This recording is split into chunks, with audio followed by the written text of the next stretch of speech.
Okay. Hello, hello, hello.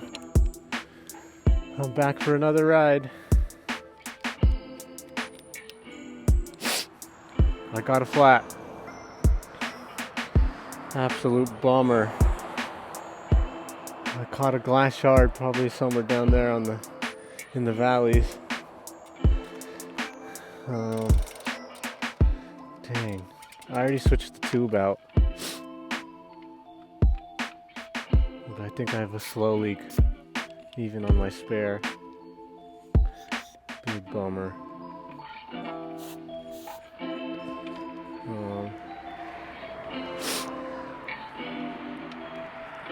This is gonna be the flat ride. I gotta pump this thing up as much as I can.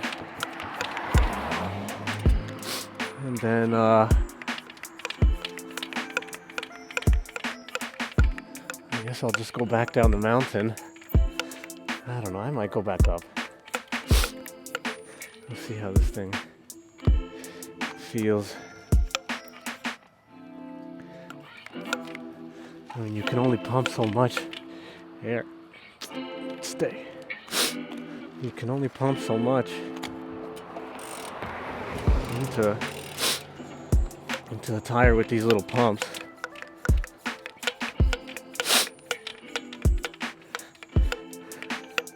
I mean, this one's supposedly supposed to go to 120 psi, which means probably closer to 100, which definitely means probably like 50. And like a fairly uncomfortable position with the bike moving around. Let's see. Oh man, here comes some riders up the hill now. It's always embarrassing. They ask if you're good and you want to say you're good, but you're really not good. And you just want to have a good ride. And now it's kind of ruined because you're already on your second spare and you don't have tubeless, and then they make fun of you. And you don't have a CO2 cartridge. It's just terrible all around. Stop moving the bike. We'll get some pressure.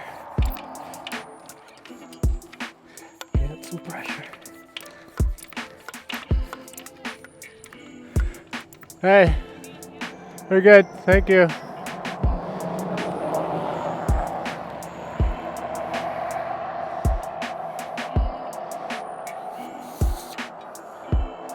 Okay, that'll take me to at least top of the climb. I think that was a bunch of chicks, that's cool. Nice day out riding with the girls. There's a guy. Man. Jealous.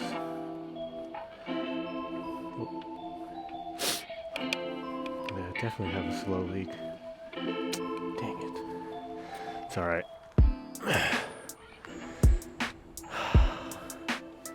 I'll go back down the mountain. Maybe I'll make a pit stop home or go to a bike shop up here. I don't remember if there's a bike shop. Let's see. Oh, they're all going towards the Great Western.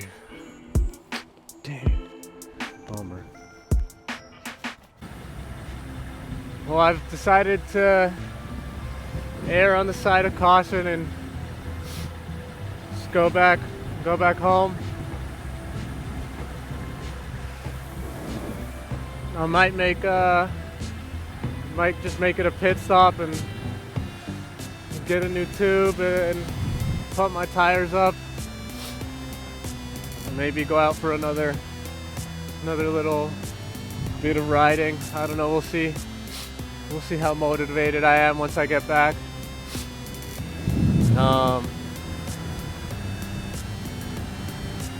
Yeah, real bummer. It's finally a nice weekend to ride. There's no rain and blue skies. It's kind of cold. Like the wind chill is pretty damn chilly. Like, my hands are pretty frozen right now.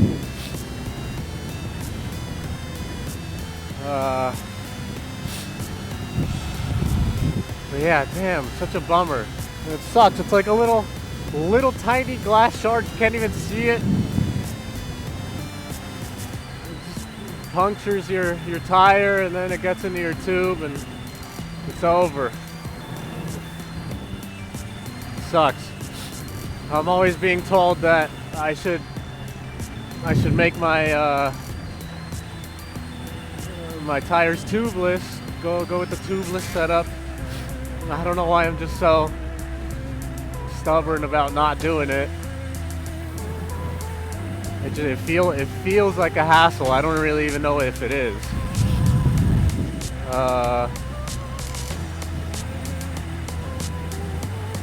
Man, I wonder if you guys can hear the wind. It's windy.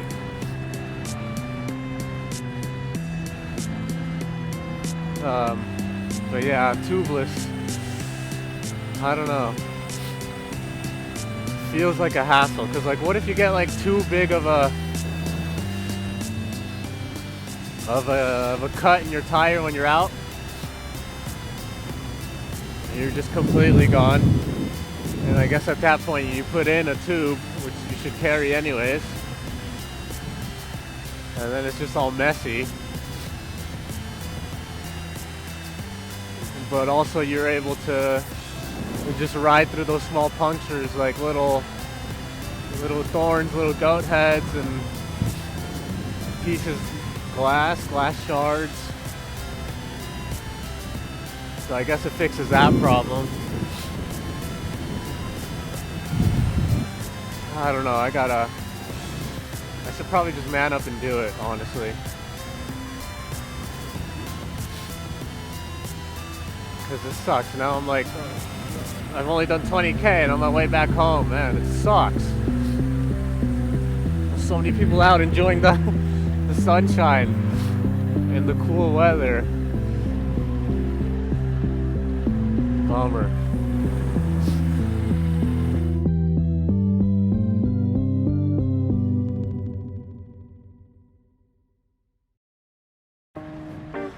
The other thing I should probably invest in is a little, what's it called? CO2, like, inflator adapter thing. What are that things called?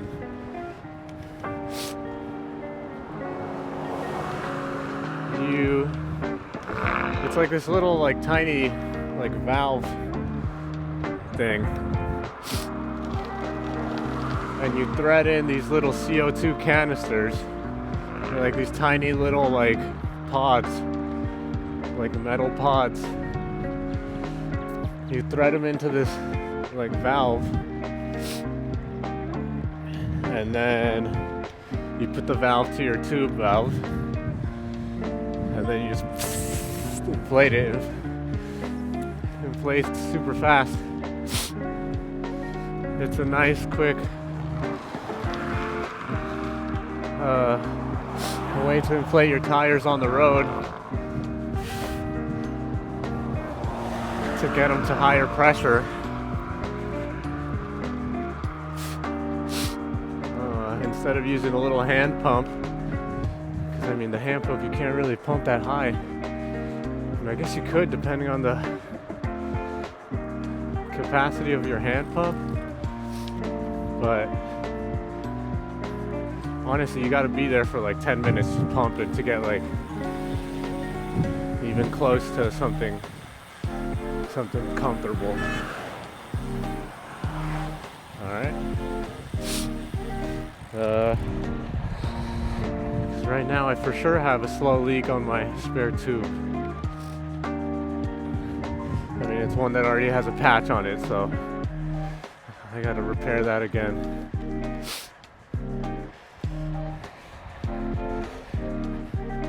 Yeah, definitely feel it. But yeah, I gotta get one of those little CO2 canister adapter things. I like using the tube. That's the other thing. I don't know how often I have to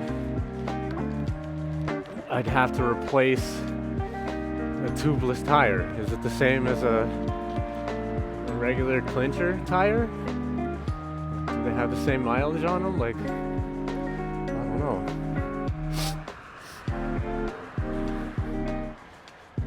Is it more mileage? Is it less? Well, what is it? If it's more mileage, I guess in the long run you'll save money because you'll have to buy less tubes. But also I repair all my tubes, you know? I bought a pack of like 200 or whatever patches and a little like a little can of that cement, rubber cement, I don't know what it's called. The special like emulsifier. Is that what it's called? Emulsifier? I don't know. And it always works. I don't know why this one has a slow leak to it. It might just be old. It's been sitting in my bag for too long.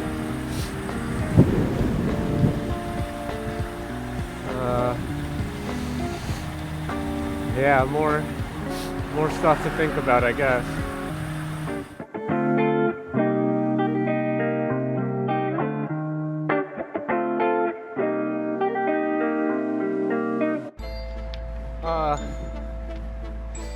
You know, man, so many people out. I'm bummed. I'm so bummed. Oh, man. I might make a pit stop at home and... Dang. So bummed.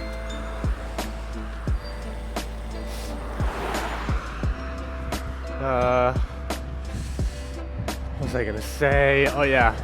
The very technology forward episode here. Bike technology. The other thing I was pretty skeptical about doing when it came to bikes was using electronic shifting. I mean, I like just, you know, doing all the work on my own things, doing all my repairs, doing all my own maintenance and everything. And like, I don't know anything about the electronic system. How do you do adjustments to the derailleurs, like those kind of things? What if you run out of battery when you're out on a ride? Like all that stuff, kind of issues that you don't have when you're using mechanical shifting. But I mean, it's not like you can't fix issues with the electronic. Like, you have to be able to. There's some issues that you just can't fix. Like, yeah, if you run out of battery, you're out of luck. That sucks. Happened to me once.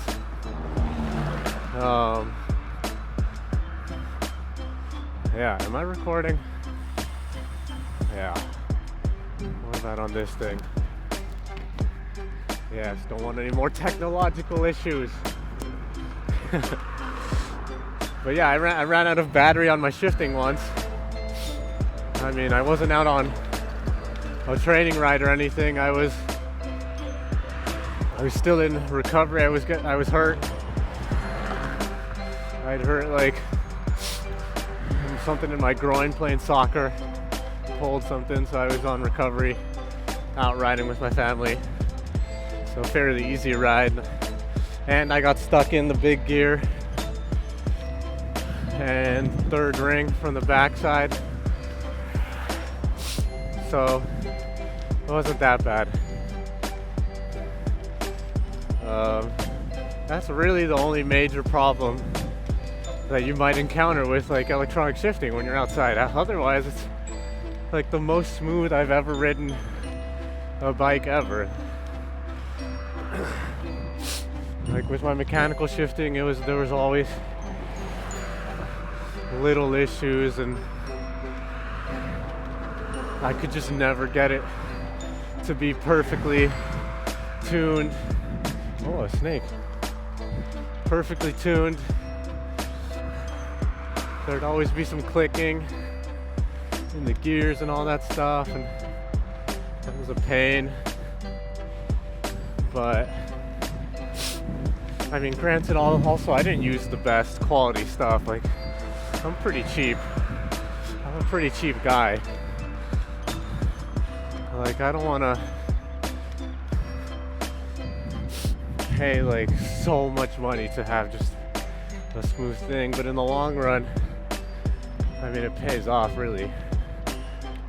I mean, when I bought this bike, like, that was kind of the idea, to just be like, get rid of all the problems that I'd been dealing with on all my other road bikes that I have, and just forget about all the problems. Don't have to worry about shifting too much. Don't have to worry about brakes too much. Like, now I got the what's it called? The disc brakes, like, way nicer than the classic, like, caliper ones. So yeah, there's a lot of good things in technology advancements. And sometimes you're just scared of change. Like, yeah, you're used to what you're used to and you don't want to change it. But yeah, sometimes you just gotta take a leap, get to learn the new thing, and then that becomes the norm. You know, now I remember to charge my stuff, or at least check it every once in a while, make sure it's not gonna die at some point while I'm out riding. I recently changed all the batteries on all my things, so that shouldn't be a problem for another, I mean, I don't even know how long they last, probably 6 months, 8 months. So I should be good on that. So yeah, now I guess I gotta take the leap on the Tubeless. Cause man, I'm headed back home and I'm sad. I had a nice ride planned. I don't even want to say what it is because I'm not even going. I mean, I'm out here in Dehesa, Sequan reservation land. I was gonna go up to Alpine, I'm gonna tell you anyways, up to Viejas, probably go up the what's it called? The dirt grade behind Viejas grade, up to Descanso, and then come back down the mountain, hit some other hills, I don't know. It's out the window now. Maybe tomorrow. I don't know.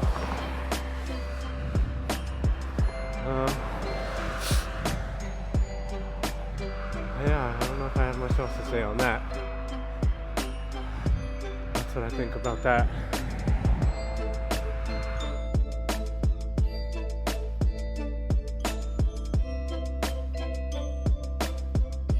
Here's another thing I was gonna say. If, which is highly unlikely, man, if I could buy a house down here on this stretch, I'm gonna open up a bike shop or something. Like, not even make it my full-time thing, but just on the weekends, just have like the necessary things: extra tubes, extra tires, a little pump, maintenance station. Very rudimentary, not even a business, just like, yo, come in and buy some stuff that you may need. Like, there's no bike shops down here, there's nothing in case you get in a pinch, and there's so many cyclists that ride around here. Like, I know they would love something, but I don't know I mean, I think this is all Siquan Indian Reservation land. So I don't really know what those laws are to buy property here, and like, I'm sure you're not even allowed to sell stuff. Maybe not, I have no idea. There's always people selling fruit off the side of the road, and I've never seen anyone kicked out. Maybe it's different here, I don't know.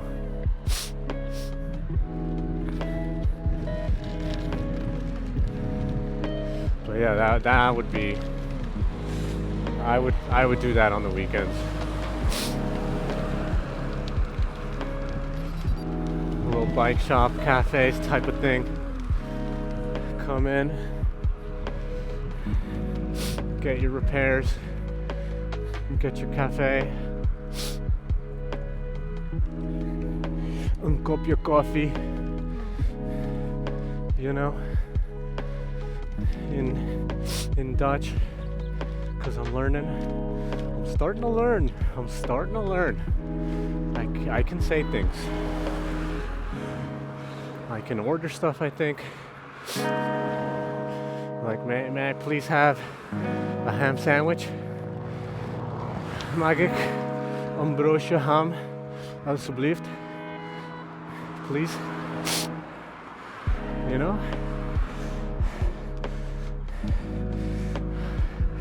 Or, what else? Let's see. I'll take a cup of coffee.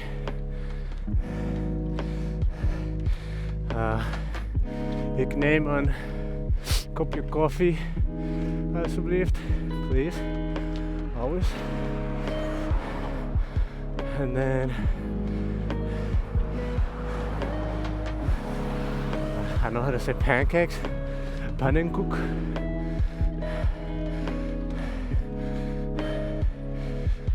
How do you say? There's another phrase. I feel like having is. Ik heb zin de pannenkoek. I feel like having pancakes. You know? I think I could order some stuff when I get out there. You know? Mag ik een biertje, alsjeblieft? May I have a beer, please? Except I don't know how to say this one or that one. I gotta learn how to say that.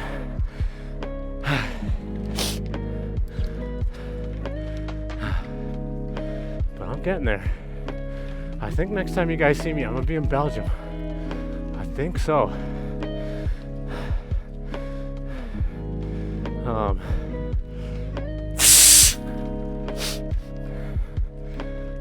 was I gonna say? Yeah, I think Belgium's next. It's gonna be great.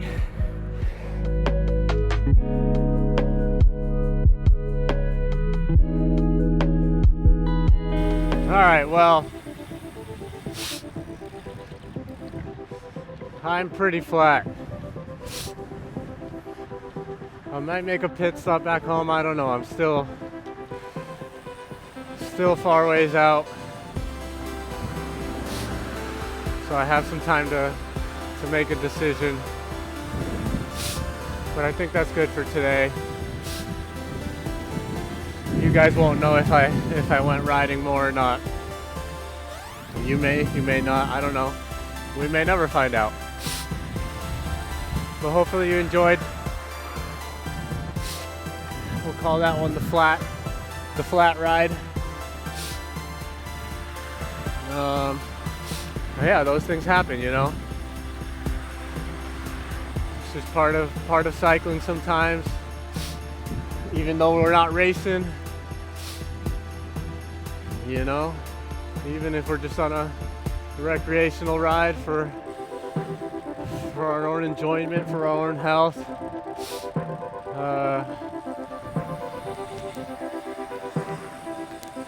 Yeah. Sometimes you just gotta charge that one to the game, you know? So anyways, that's it. I'm probably gonna stop and pump my tire up a little more and then get back home. But yeah, thanks for joining me. Have a good one. I think next time you see me, I'll be in Belgium, so cheers to that. Sorry, I don't know much Dutch still, so I can't even say anything in Dutch to say goodbye. Other than, you know, see you guys, have a good one. Be good, do good things. And tot ziens.